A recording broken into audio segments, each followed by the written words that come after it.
Hello, this is Janet16 and I'm here today to bring you some news on Stoke Summit. So it's been a couple months now since I've done any work to the layout. And well, we're getting to that point now where, I'm getting to that point where I think I need to do some work on it. So what I'm going to do is just talk you through the plans over this next week. Starting from Monday, which I'm filming this on the Saturday.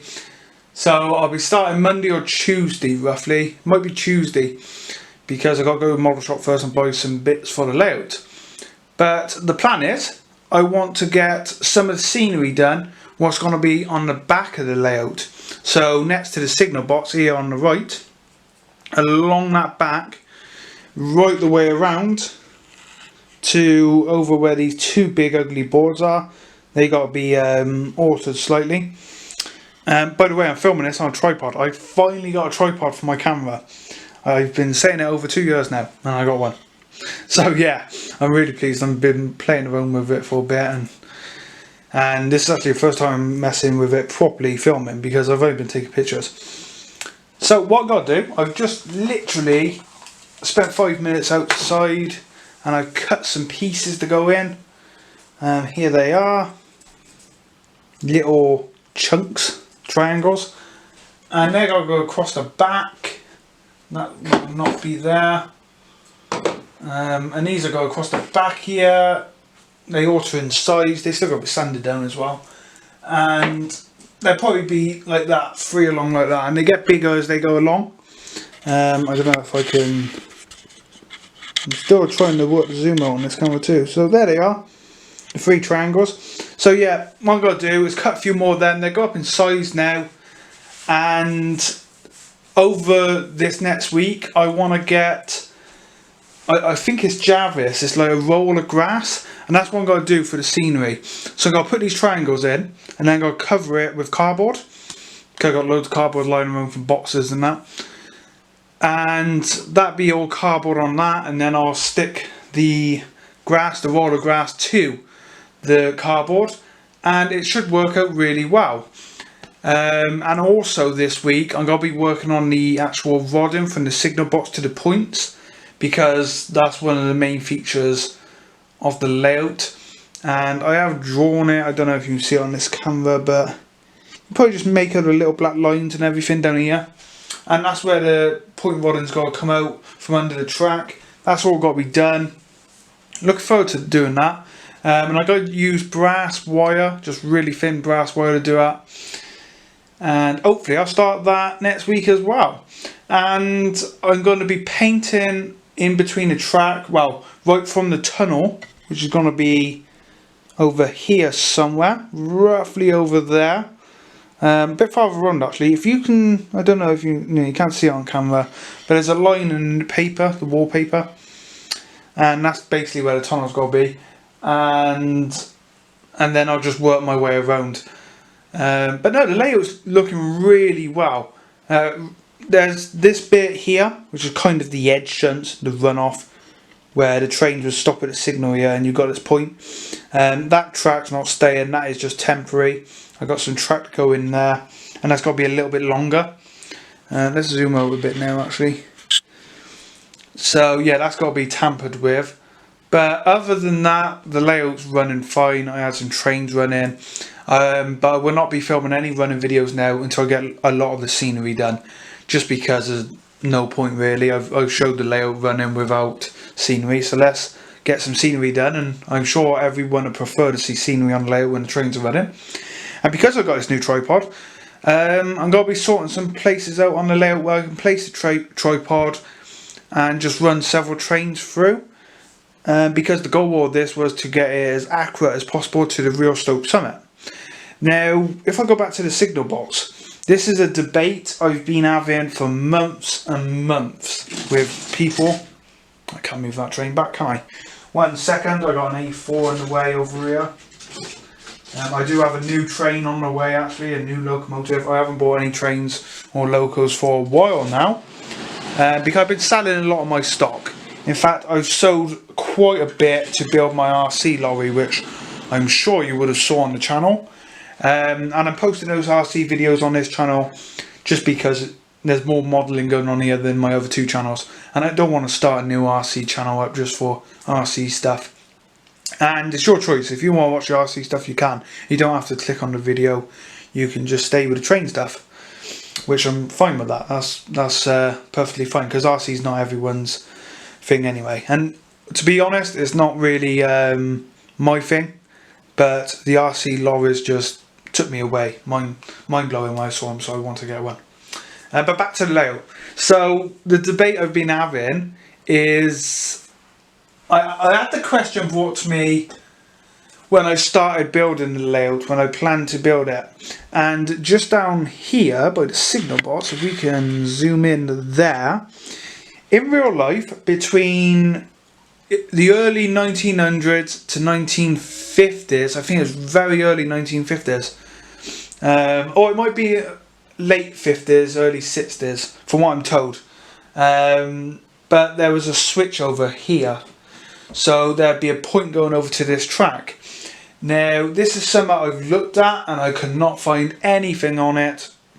But Tony Wright, who built the original Stoke Summit model railway, I wrote him a message on RM Web, and he told me that there was, in the 50s, a switch over to the track here. So I'm in the process of now, do I put that switch over in? The reason Tony Wright didn't put it in his layout in the Wolverhampton Model Railway Club, they didn't put it in that layout because they wasn't going to use it. It was only used just in case trains ended up on the wrong track. So I'm in the debate. I want this layout to be authentic, as close to the real thing as possible. As it is, I've had to narrow the gap between the points down to here, because the signal box is roughly in the middle where it is now. So I don't know. That's something I got to figure out within the next couple of days, actually, before I start ballasting. But I don't want to start ballasting until I've got the point rodding done anyway, get all that fixed and ready to go in. So that's something I'll look at. Not it's urgent, it needs doing, but I have to make a decision. The only thing that worries me is this is going to be the main place of filming locals going by, the signal box, because it's a nice scene. So I don't want to put a point there and some locals struggle over it. What I could do is use Electrofrog. Now Electrofrog, the piece in between the point, I don't think I've got any here to show you spare. Well, I do actually, I have one, but so let me just zoom this camera out. So this bit here in the middle, the frog, that is all metal, so that's all rails, so that's always live. Now that, if I did that with the points over there, I wouldn't have to worry about the train slowing down over it, but I'd have to insulate the ends of these. So what I am thinking is to put the points down Electrofrog, just don't connect these points whatsoever, because I'm never going to use them, but then it will be authentic to the real thing. But the other problem I got is, because the layout was narrowed down in length size because of, you know, limits, I haven't got a really big place to put this layout. In real life, this is not on a big long curve, so I had to do some cut corners there really.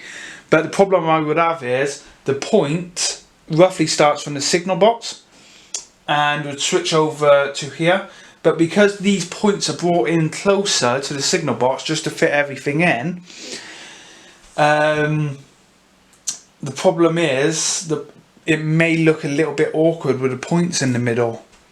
I don't know if you understand what I mean, but I would have to use these kind of points anyway, and they would start from there and then the others, so from the signal box to about that, and it, to me, it's going to look a bit awkward having the points in the middle. So that's the kind of thing that's bugging me at the moment. But let me know what you think. Do I put it in now? Do I just leave it out like they did with the Wolverhampton Model Club? So that's pretty much it. That's everything I want to get done. I want to get the left side of the signal box done and then go from the right side of the signal box outwards. I will leave you with some trains running, I think. Yeah, I should be able to. So just to let you know what trains are running, we got Core Team More down here, 60049. It is 49, yeah. My eyesight's terrible. I'm going to eye test this Tuesday, actually. So Core Team Moore's on a fully fitted, and we have King George the First. Let me just make sure that's right. King George the Fifth. Sorry, I knew something didn't sound right. 1 second. I'm just gonna. Sorry if I hit the camera there. I put the tripod in an awkward place. So yeah, let's get King George going first of all. I just got to move the A4 because I put him in the track of Core Team More. Core Team More's an A3, by the way. So this is King George. He's on just a random passenger rake I done up using the Harry Potter coaches and a Backman Mark 1 in the middle there. And then a Dapoor LMS coach on the end there. And a Thompson on the end of that. And then Core Team More on a fully fitted. And the fully fitted got one more van. Oh, a new edition van, which is there. And yeah, so that's the progress on Stoke Summit. I got plenty of videos coming. And thanks for watching. And yeah, more on Stoke Summit to come. So thanks and bye.